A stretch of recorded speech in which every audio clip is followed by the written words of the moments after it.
రాజ్యం యొక్క బాధ్యత అనే దానిపైన మనకు అందరికీ అంగీకారం ఉంది. కానీ మొత్తం విద్య యొక్క చరిత్ర చూసినట్లయితే నేను చెప్పేది కాదు, ప్రొఫెసర్ కృష్ణ కుమార్ భారత విద్యా విధాన్ని చారిత్రాత్మక అధ్యయనం చేసినటువంటి ఒక స్కాలర్ ఆయన చెప్పింది ఏంటంటే, అసలు భారత ప్రభుత్వం యొక్క ఎజెండాలో పబ్లిక్ ఎడ్యుకేషన్ అనేది ఎప్పుడూ లేదు, ఇప్పుడు నెహ్రూ ప్రభుత్వానికి కూడా లేదు అని చెప్తున్నారు. కనుక అది మనం గమనించాలి. రెండవది, బడ్జెట్లో ఎంత అలొకేట్ అయింది, ఎంత యాక్చువల్గా స్పెండ్ అయింది, ప్రభుత్వాలు ఏమి ప్రామిసెస్ చేస్తున్నాయి, లేకుంటే వాళ్ళ మేనిఫెస్టోలో ఏం చెప్తున్నారు అంటే ఇదంతా ఫార్మల్ వ్యవహారం. మేనిఫెస్టోలో చెప్పినవన్నీ లేకపోతే ఉపన్యాసాలు చెప్పినవన్నీ ఏ ప్రభుత్వం ఆచరణలో పెట్టదు. మిత్రులు ఇంతకుముందు హింట్ చేసినట్టుగా నేనంటే ఒక గణనీయమైనటువంటి మార్పు మనకు విద్యా వ్యవస్థ అంతర్గతంగా దాని పునాదులు జరిగింది. దాన్ని సైద్ధాంతికరించాలంటే అల్బర్ట్ హర్ష్మాన్ అనేటువంటి ఒక మేధో చరిత్రకారు, ఇంటలెక్చువల్ హిస్టారియన్ ఒక మన విషయం మాట్లాడారు. ఒక సంస్థ కానీ ఒక వ్యవస్థ కానీ సంక్షోభంలో ఉంది అని అన్నప్పుడు ఆ వ్యవస్థలో ఇంట్రెస్ట్ ఉన్నటువంటి వాళ్ళు తమ వాయిస్ ఇస్తారు, పెద్ద ఎత్తున ప్రొటెస్ట్ చేస్తారు. అప్పుడు ఎప్పుడు చేస్తారు అంటే ఎప్పుడైతే ఆ వ్యవస్థను సవరించవచ్చు, ఇంప్రూవ్ చేయొచ్చు అని అనుకున్నప్పుడు, ఆ హోప్ ఉన్నప్పుడు. ఒకవేళ దాంట్లో ఉండేటువంటి వాళ్ళకు స్టేక్ హోల్డర్స్ ఈ వ్యవస్థకు భవిష్యత్తు లేదనుకుంటే వాళ్ళు ఎగ్జిట్ అవ్వడం. ఒకటి వాయిస్ని ఇవ్వడం, లేదంటే ఎగ్జిట్ కావడం. చరిత్రాత్మకంగా మనం భారత విద్యా విధానం అంటే ముఖ్యంగా పబ్లిక్ ఎడ్యుకేషన్ చూసినట్లయితే కంపేరిటివ్గా మీకు చాలా డెవలప్డ్ యూరోపియన్ కంట్రీస్లో విద్య వైద్యం అనేది ప్రభుత్వ బాధ్యత. బస్ ఈరోజు పేపర్లో చూస్తారు, గ్రీన్లాండ్కు ట్రంప్ ఏదో ఇస్తా అంటే మీరైతే ఎడ్యుకేషన్ మేము చూస్తాం, ప్రభుత్వమే పూర్తిగా ప్రభుత్వం బాధ్యతగా ఉంది. అదేవిధంగా యూరోప్ చాలా దేశాలు అంటే ఇంగ్లాండ్ లాంటివి పక్కన పెడితే విద్య అనేది వైద్యం అనేది ప్రభుత్వం యొక్క బాధ్యత. మిగతా దేశాలు ప్రభుత్వం భారతదేశం ఫాలో అనేటువంటి మోడల్ ఏదో అది యూరోపియన్ సోషల్ డెమోక్రటిక్ మోడల్ కాదు, అమెరికన్ మోడల్.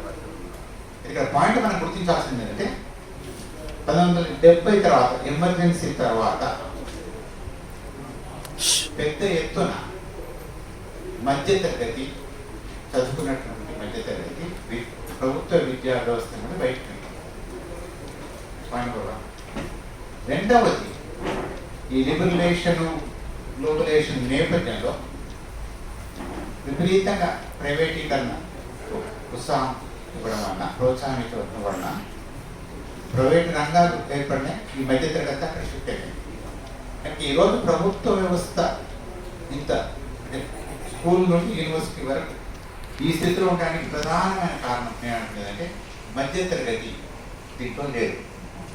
ఎవరికైతే వాయిస్ ఉందో, వాయిస్ ఇచ్చేటువంటి కెపాసిటీ ఉందో వాళ్ళు దీంట్లో లేరు.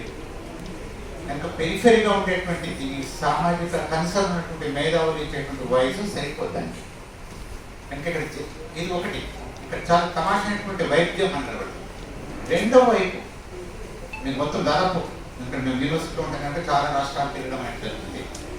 మీరు ఏ రాష్ట్రంలో చూసినా కూడా ముఖ్యంగా ప్రాంతీయ విశ్వవిద్యాలయాన్ని దయమైనటువంటి స్థితిలో ఉంది. దాదాపు అన్ని ఒక్క కేరళ లాంటి రాష్ట్రం తప్ప దాదాపు అన్ని రాష్ట్రాలు ప్రాంతీయ విశ్వవిద్యాలయాలు విపరీతమైనటువంటి సంక్షోభం ఉంది. టీచర్లు లేకపోవడం, లేకుండా టీచర్లు విద్యను ఇవ్వకపోవడం, రకరకాల కారణం ఏంటంటే ఈ క్రిటికల్ ఎలిమెంట్, ఈ వాయిస్ ఉన్నటువంటి ఈ మధ్యతరగతి ఎలిట్ దీంట్లో లేదు. ఇదే ఇప్పుడు నేను ఈ గత 10 సంవత్సరాలుగా కేంద్రీయ విశ్వవిద్యాలయంలో కూడా చూస్తున్నాను. కేంద్రీయ విశ్వవిద్యాలయం కూడా అంటే రకరకాల రాజకీయ కారణాలతో ఈ మధ్యతరగతిని బయటికి నెట్టేసి ప్రైవేట్ యూనివర్సిటీస్ వచ్చాయి. గత 10-20 సంవత్సరాలు 2 దశాబ్దాలు ప్రైవేట్ యూనివర్సిటీకి వెళ్ళిపోతున్నారు. ఇప్పుడు ఉస్మానియా యూనివర్సిటీ మీరు చూసుకుంటే ఉస్మానియా యూనివర్సిటీలో ఉన్నటువంటి ప్రొఫెసర్స్ పిల్లలంతా పెద్దగా ఏం పడుతుంది, లెక్చరర్స్ ఉన్నారనుకోండి, వాళ్ళ పిల్లలు ఎవ్వరు ప్రభుత్వ యూనివర్సిటీలో, ప్రభుత్వ స్కూల్లో, ప్రభుత్వ యూనివర్సిటీలో, కాలేజీలో చదువు. ఇన్వేరియబుల్ నాకు తెలిసిన చాలా కేసులు ఢిల్లీలో ఉన్నటువంటి మంచి కాలేజెస్ పంపుతారు పిల్లలు. అంటే అర్థం ఏంటిది అంటే ఏ విశ్వవిద్యాలయం పనిచేస్తుందో వాటి మీద మీకు నమ్మకం లేదు. పారాడాక్స్ ఏంటంటే ఎమర్జెన్సీ అనంతరము కింది కుల వర్గాల్లో విద్య ఏమిటో విపరీతమైనటువంటి ఇచ్చ పెరిగింది, దాని ఇంపార్టెన్స్ గుర్తించడం జరుగుతుంది. వాళ్ళు ఇప్పుడు యూనివర్సిటీలో కాదు కానీ ఉస్మానియా లాంటి యూనివర్సిటీ దాదాపు 95% మొదటి జనరేషన్ తల్లిదండ్రుల విద్య రాదు. మొదటి జనరేషన్ రూరల్ వర్ణాకులర్ మీడియం. ఉదాహరణ 1970లో మీరు పోయినట్టు ఉస్మానియా యూనివర్సిటీలో దాదాపు ఎవరు తెలుగులో మాట్లాడేవారు కాదు. ఇప్పుడు తెలుగు తప్ప ఇంకేది మాట్లాడారు. అంటే అంత వర్ణాకులరైజేషన్ జరిగింది. ఇది ఉన్నటువంటి సోషల్ డైనమిక్. దీన్ని దృష్టిలో పెట్టుకొని మనం ఏ రకమైనటువంటి విద్యా పరిరక్షణ ఉద్యమాన్ని నిర్మించాలి అనేటువంటిది మనం ఆలోచించాలి. ఈ కింది వర్గాల్లో కులాల్లో ఇచ్చ ఉంది కనుక వీళ్ళను మొబిలైజ్ చేయడానికి కాలిపడదు. వీళ్ళే దీన్ని రక్షించుకోగలరు. మధ్యతరగతికి ఇంట్రెస్ట్ లేదు. నా పిల్లలు వెళ్ళినప్పుడు నాకేం ఇంట్రెస్ట్ ఉండదు, అక్కడే ఎగ్జిట్ అయిపోయాను. అంటే వీళ్ళను మొబిలైజ్ చేయాలి. రెండవది చూడండి, ప్రభుత్వ పాలసీస్ దాదాపు దేశం మొత్తం దృష్టిలో విద్యా వైద్యం తరప మిగతావన్నీ ఇస్తాం. టెలివిజన్ కావాలి, మీ పిల్లలకు పెళ్లి కళ్యాణ లక్ష్మి కావాలా, అది ఎవరంటే వినండి. కళ్యాణ లక్ష్మి ఒక రకంగా డిసెన్సిటివ్. చూడండి, చాలా కింది వర్గ కులాల్లో అమ్మాయిలు చదువుకోవాలి, సొంతంగా ఉండాలని, ఎంపవర్ అయి ఉండాలని ఆకాంక్ష. ఈ లక్షణం ఏదో కళ్యాణ లక్ష్మి ఇస్తే ఆ కుటుంబాల్లో ఇన్సెంటివ్ చేసినట్టు కదా అమ్మాయిని పెళ్లి చేయడం అనేది. అంటే ఇది నా విశ్లేషణలో ఇది సోషల్లీ రిగ్రెసివ్ పాలసీ. ఇటువంటి సోషల్లీ రిగ్రెసివ్ పాలసీని కొంచెం ప్రభుత్వం ప్రజారాజ్యంగా పాపులిస్ట్గా ప్రజెంట్ చేయడం అవుతుంది. కనుక మనము దాన్ని we should hit the nail on the head. కనుక ఏ వర్గాలకైతే ప్రభుత్వ